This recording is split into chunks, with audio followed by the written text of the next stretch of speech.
You're listening to the 49 Carats podcast, a 49ers Goldmine production with Stephanie Sanchez.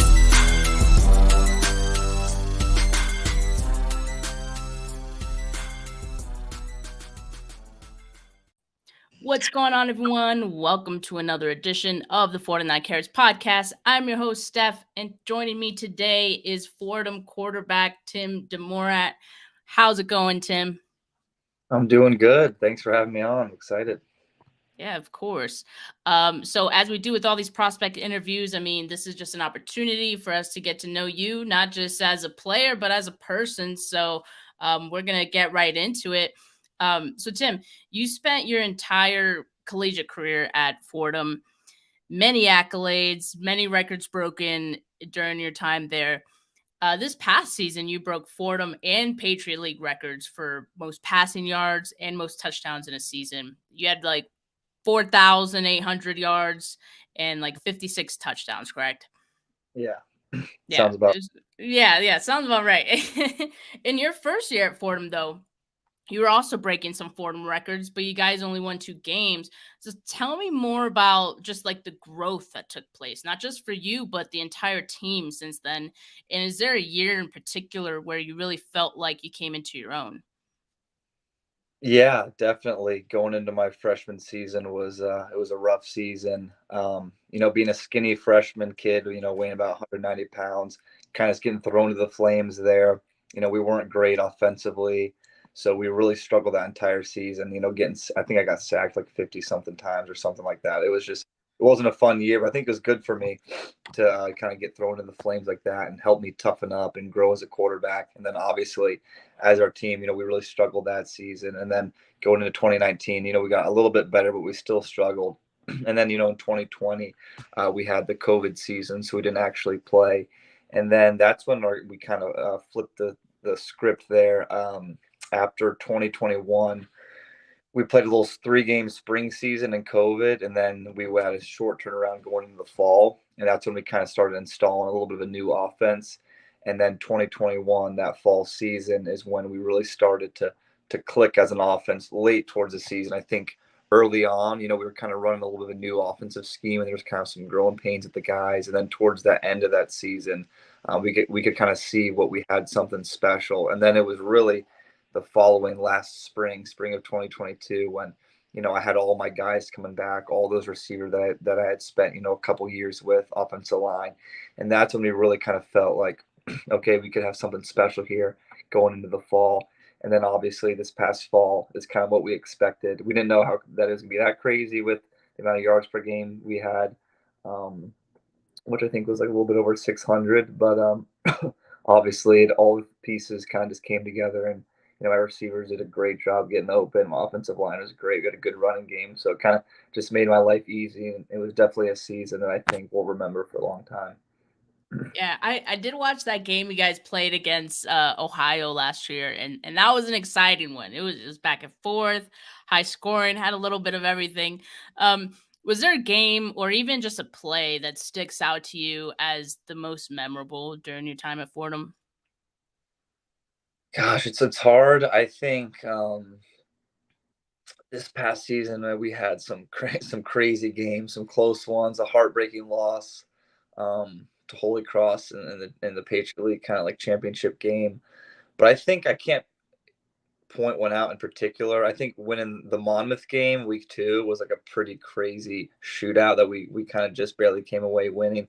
But I think just the whole season was just pretty spectacular. Some of our games, obviously, like you said, I think the one that was most memorable was honestly the Ohio game. Even though we lost, was obviously heartbreaking. It was just, that was a crazy game going back and forth. Being a lower FCS school competing against an FBS team, and really had a chance to win that game offensively with the ball in our hands. I think with a little under 3 minutes, with a touchdown lead, we just kind of couldn't put it away, which is something that still obviously haunts me. But I think that game was obviously a crazy game. Yeah, I was doing some reading up on you, and I saw in an interview like you said you feel like you have the clutch gene. Tell me a little bit more about that and how that has kind of given you an advantage on the field. Yeah, well, I just think it helps. I've always liked the situation where I have to have the ball in my hands to go, must score, you're down, or go win a game. And I just feel like it helps that obviously I've played a lot of football, so being able to start and play for 4 whole seasons has helped me a lot. And I just feel like my teammates trust me in those situations. And I feel like there's been games about my career where we've had to have a score or to go win a game. Um, where I feel like I've kind of gone out there and showed that I can do it and go win it. A couple this season, like Monmouth, we went down there and scored a game winner. And then there's obviously a couple times this season where we didn't. Um, Obviously, like Holy Cross, a chance in regulation to maybe go down and end the game. We didn't in Ohio. But I feel like throughout my career, I've kind of shown that I like the bright moments. I feel like I can go deliver if I need to. Yeah, you seem to have great chemistry with your receivers as well, which definitely helps. Especially Fotis, Coco Sulis, right?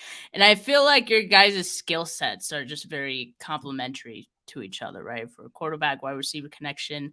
Why do you think you guys work so well together? Yeah, Fotis he's great. He transferred in back in 2019 from FIU and or NIU, excuse me. I don't know why I got that confused. NIU, MAC school. So we actually played a MAC team this past fall in Ohio. So I feel like that was when he got 320 receiving yards. So that was kind of cool. He didn't get to play a ton at that MAC school and then transferred down and got to have a crazy game with 320 yards and 4 touchdowns. But yeah, he's great. He's a guy that shows up day in and day out. Crazy hard worker in the weight room. Always whether he's battling through an injury, doesn't show it, plays through it, always practicing. So I feel like he's a guy I've been at school with for a long period of time, a couple of years, and I've grown with. And he's just one of those guys that's works hard and he's always finds a way to get open, and I can find him the ball. And we also have other great receivers too, like DeKeese Carter and MJ Wright. All three of those guys had 1,000-yard seasons. So it that was a good thing about our offense. It was every single week you never know who was going to have a big game. There was multiple games where MJ Wright had 200 yards or DeKeese had 200 yards, then Fotis had 300. So it was great to build a balance between those three guys. Yeah, definitely nice to spread the ball around. Your former offensive lineman, Nick Zakelj, he was drafted by the 49ers last season. Yeah, I mean, you know this. And as I understand, the 49ers scouted him heavily at Yeah. Fordham, right? They attended some practices, I think, and whatnot. They spoke to coaches. Were you aware that the scouts were watching him that closely? And I mean, like, was there any part of you that felt like there was a way for you to make an impression on them as well, just taking that opportunity? Yeah, well, that's the thing about scouting. You don't, you never really know exactly. At least for me, you don't know what teams really love or don't love you. But for Nick, we thought he was going to get drafted, but I didn't know that the 49ers were scouting him that hard. I don't even know if he knew. I didn't really talk to him that much about it, but about the pre-draft process. But obviously, like you said, you never know what teams are looking at you and scouting you very hard. But yeah, this was 2021, when Nick was getting a lot of attention, teams would come. And I remember the 49ers coming a couple of times. And obviously, when they're coming to see a guy like Nick, I would obviously want to take advantage and show myself in front of the scouts, even if they're not there to see me, to show them what you can do. I think that definitely helps when scouts are coming in to see someone else, and maybe they catch your eye with the quarterback throwing. So that's definitely something that I try to do. Yeah, and Nick's, it looks like he's primed to compete for a starting job with the 49ers this upcoming season, that center position for the 49ers. What can you tell us on your time working with him, and why you think he'd make a great starter in the NFL? Oh, I mean, Nick's been great. He's a guy who he was at Fordham for my entire 4 years until this past season, all throughout 2021. And I mean, just a great kid, a great leader. He had an opportunity. He could have, after the spring going into 2021, he could have transferred and played at whatever probably school and conference he wanted to. But he chose to stay with his teammates and his guys. I feel like that speaks to his character. And he's an incredibly good football player. He's a big kid. He's strong. I feel like he's always had that size and body, a frame to play and be a starter in the NFL. And I feel like he's got the work ethic, and he's also an extremely intelligent football player. I think that's something that separates him, which guys are in the NFL. You have to be, but he's an extremely intelligent football player. That's something that's always stuck out to me is he knows the game. He's a sharp kid, and he works very hard. And being that, like, so Nick has already gone through the draft process. I mean, I think you mentioned like you didn't really talk about the pre-draft process with him, but have you stayed in touch with him, and like has he given you any advice at all about, how you can prepare for the draft since it's your turn now?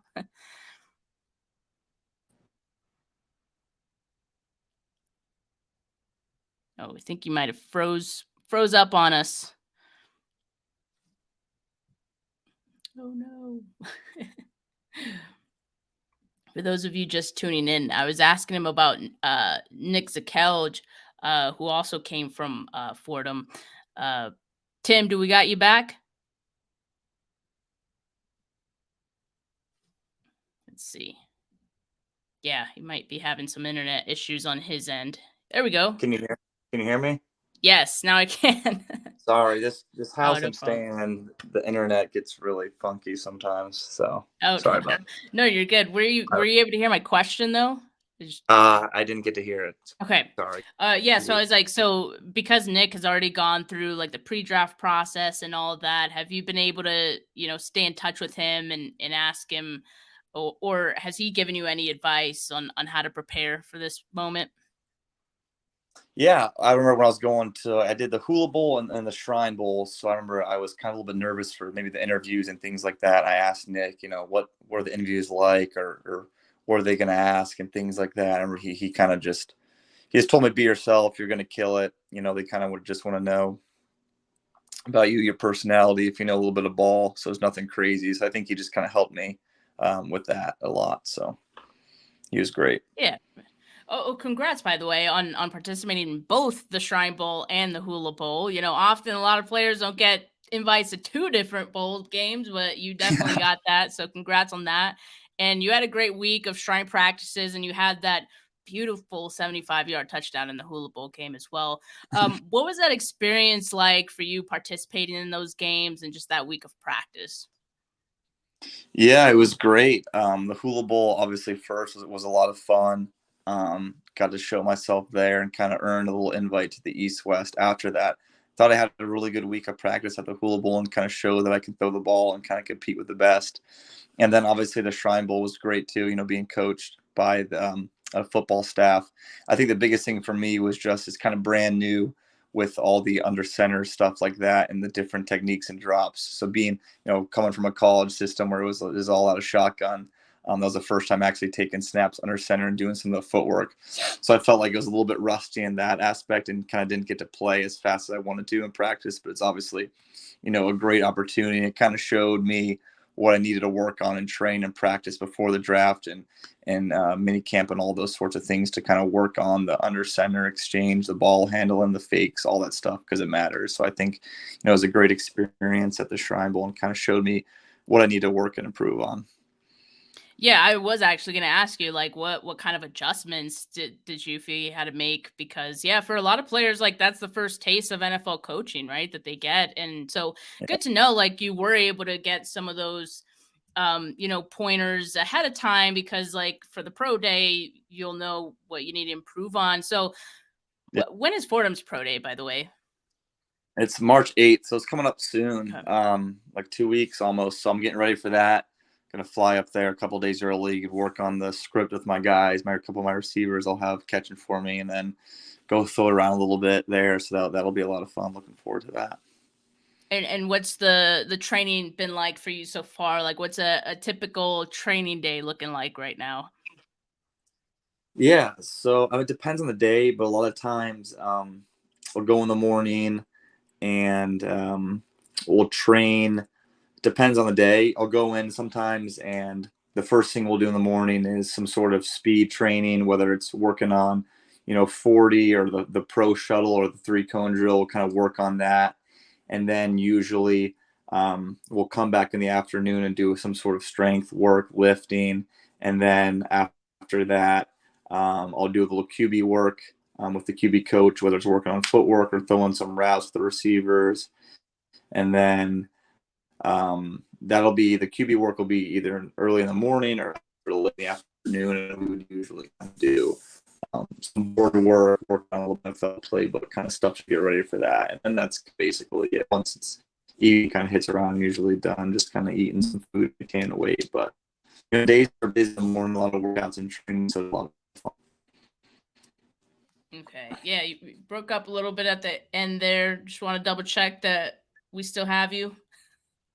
Sorry. You got me? Yeah. All right. Yeah. Just wanted to make sure. Yeah, no, it seems, I know this is a really busy time, which is why I appreciate you so much, taking the time to come on here and talk to us. Oh, yeah. So there was this guy, right? And you might have heard of him. Last year's Mystery Relevant, Brock Purdy. I mean, who hasn't heard of him at this point? He was only the talk of the entire NFL. But anyway, there's always every year, like, there seems to be like a player who's all the buzz the previous season, and their names kind of become like a buzzword in draft season. Is this the next Mahomes? Is this the next Fred Warner? And I imagine that we're going to be hearing a lot of, is this the next Brock Purdy? When talking about day 3, maybe UDFA quarterbacks in the cycle. Have you already heard some of that start, or do you feel like that helps guys like you, or does it do more damage than good? Yeah, I don't think I try not to let any of that stuff affect me at all. Obviously, the dream, the goal is to get drafted. Obviously, I know I'm not going to, get picked in an early round, but obviously I want to get drafted. Whether I get drafted or whether I'm signed as a free agent, I don't think anything's going to change for me. I feel like, my whole life I've kind of been a little bit of the underdog, coming out of high school, not really getting highly recruited. And then the same with the draft process. I feel like, some of the rankings, I feel like I'm better than some of the guys that have ranked against me. Obviously, I feel like I'm the best. That's just the way you have to be. But I genuinely feel like that maybe it's me playing at a smaller school, but I feel like, I can be an NFL quarterback. And obviously that's the goal, is I want to be a starter and play in the NFL. So I feel like whether I'm drafted or I'm signed after the draft, I feel like it's going to be the same thing for me, is coming in there and having to prove myself from day one. So that's something, I won't take lightly. And if a team gives me an opportunity, I'm going to work, my butt off from day one once I get in there to make the team and push whatever quarterback's in front of me.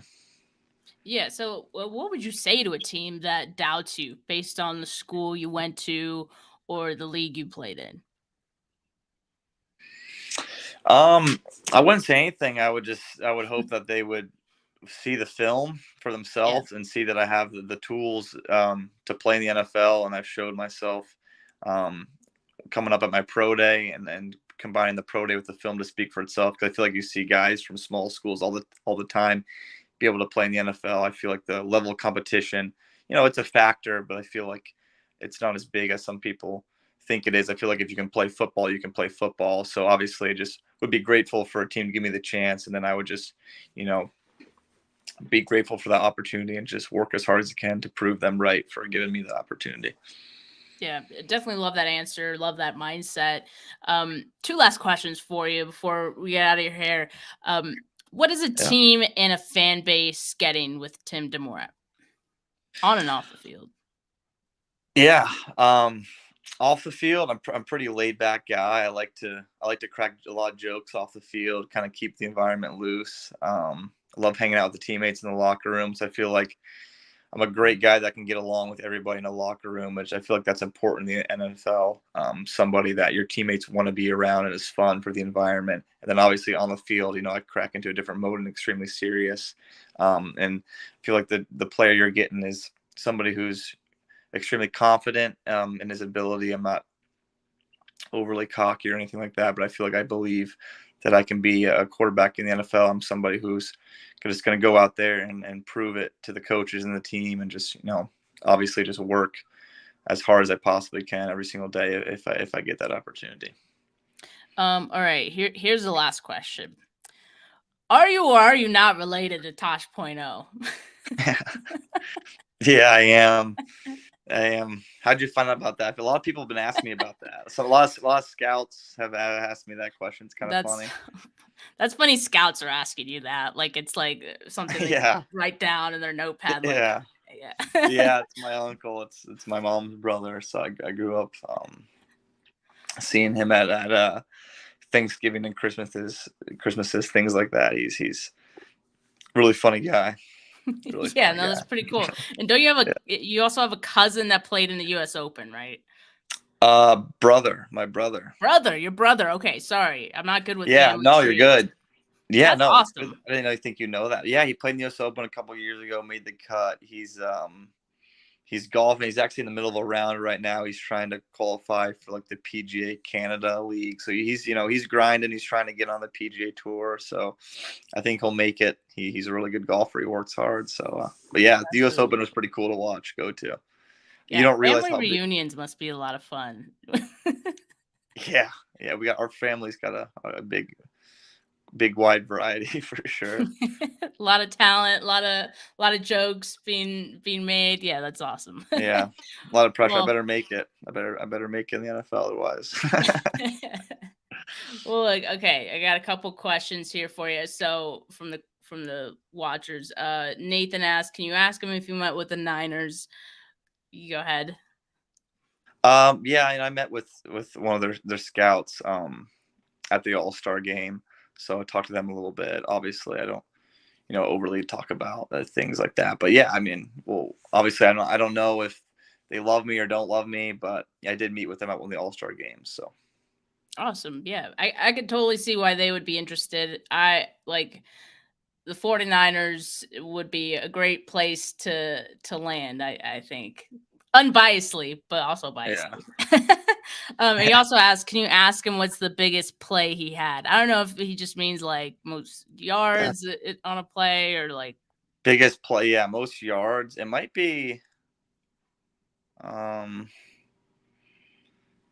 It might be the one long one to Fotis at Ohio. I think it was close. Maybe I don't know how long it was. Maybe 80 yards. I think probably something. I don't think I've had any passes in the 90s, which is surprising with the amount of yards you had this season. But I think probably that Ohio pass was probably 80 yards, and also that Ohio game was the most yards I had in a game, which was I think 506. So.